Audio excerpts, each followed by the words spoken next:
ಅದು ಇವತ್ತು ಈ ವಿಶೇಷ ದಿವಸ ಆಗೋದು ನನಗೆ ತುಂಬ ಭಾಳ ಖುಷಿಯಾಗಿದೆ. ಇದೆಲ್ಲ ಕೃಷ್ಣನ್ ಸ್ಕ್ರೀನ್ ಪ್ಲೇ ಅಂತೀನಿ ನಾನು.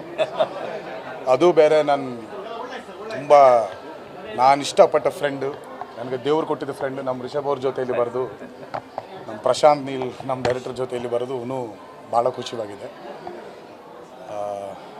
ಇಲ್ಲಿಗೆಲ್ಲ ಅರೇಂಜ್ ಮಾಡಿದ್ದಕ್ಕೆ ಎಲ್ಲರಿಗೆ ನಾನು ಥ್ಯಾಂಕ್ಸ್ ಹೇಳ್ತಾ ಇದ್ದೀನಿ. ಹೌದು, ನಮ್ಮಮ್ಮ ಇಂದ ರೀಜನೇ, ಈ ರೀಜನ್ಗೆ ಕುಂದಾಪುರ ಇಲ್ಲ ಹುಟ್ಟಿದೆ ಅಲ್ಲಿ, ಬಟ್ ಅವ್ರ ಆನ್ಸೆಸ್ಟರ್ಸ್ ಎಲ್ಲರೂ ಕುಂದಾಪುರದವರು. ಮನಃಶಾಂತಿವಾಗಿದೆ. ಸರ್ವೇ ಜನ ಸುಖಿನೋ ಭವಂತು, ಅದೇ ಬೇಡ್ಕೊಂಡಿದ್ದು ನಾನು. ಇಲ್ಲ, ನನ್ನ ಮನೇಲಿ ಊಟ ಮಾಡೋದೇ ಉಡುಪಿ ಊಟ. ಸೊ ಈ ಥರ ಊಟನೇ ನಾನು ಊಟ ಮಾಡೋದು ಮನೇಲಿ. ರಿಷಬ್ ಅವ್ರದ್ದು ನೆಕ್ಸ್ಟ್ ಫಿಲ್ಮ್ ಏನು ನಿಮಗೆಲ್ಲ ಗೊತ್ತಲ್ಲವ ಏನಾಗ್ತಿದ್ವು ಅದು. ಆ್ಯಂಡ್ ಮೇನ್ಲಿ ಅವ್ರಿಗೆ ನ್ಯಾಷನಲ್ ಅವಾರ್ಡ್ ಬಂದಿದೆ, ಅದು ಭಾಳ ಖುಷಿಯಾಗಿದೆ ನನಗೆ. Very worthy award to a worthy actor.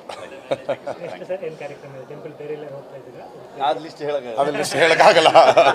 ಅದು ಇವತ್ತು ಈ ವಿಶೇಷ ದಿವಸ ಆಗೋದು ನನಗೆ ತುಂಬ ಭಾಳ ಖುಷಿಯಾಗಿದೆ. ಇದೆಲ್ಲ ಕೃಷ್ಣನ್ ಸ್ಕ್ರೀನ್ ಪ್ಲೇ ಅಂತೀನಿ ನಾನು. ಅದು ಬೇರೆ ತುಂಬ ನಾನು ಇಷ್ಟಪಟ್ಟ ಫ್ರೆಂಡು, ನನಗೆ ದೇವ್ರು ಕೊಟ್ಟಿದ್ದ ಫ್ರೆಂಡು, ನಮ್ಮ ರಿಷಬ್ ಅವ್ರ ಜೊತೆಯಲ್ಲಿ ಬರೆದು, ನಮ್ಮ ಪ್ರಶಾಂತ್ ನೀಲ್ ನಮ್ಮ ಡೈರೆಕ್ಟರ್ ಜೊತೆಯಲ್ಲಿ ಬರೋದು ಇನ್ನೂ ಭಾಳ ಖುಷಿಯಾಗಿದೆ.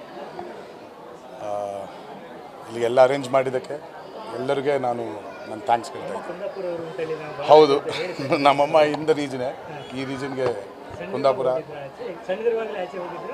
ಇಲ್ಲ ಹುಟ್ಟಿದೆ ಅಲ್ಲಿ, ಬಟ್ ಅವ್ರ ಆನ್ಸೆಸ್ಟರ್ಸ್ ಎಲ್ಲರೂ ಕುಂದಾಪುರದವರು. ಮನಃಶಾಂತಿವಾಗಿದೆ. ಸರ್ವೇ ಜನ ಸುಖಿನೋ ಭವಂತು, ಅದೇ ಬೇಡ್ಕೊಂಡಿದ್ದು ನಾನು. ಇಲ್ಲ, ನನ್ನ ಮನೇಲಿ ಊಟ ಮಾಡೋದೇ ಉಡುಪಿ ಊಟ. ಸೊ ಈ ಥರ ಊಟನೇ ನಾನು ಊಟ ಮಾಡೋದು ಮನೇಲಿ. ರಿಷಬ್ ಅವ್ರದ್ದು ನೆಕ್ಸ್ಟ್ ಫಿಲ್ಮ್ ಏನು ನಿಮಗೆಲ್ಲ ಗೊತ್ತಲ್ಲವ ಏನಾಗ್ತಿದ್ವು ಅದು.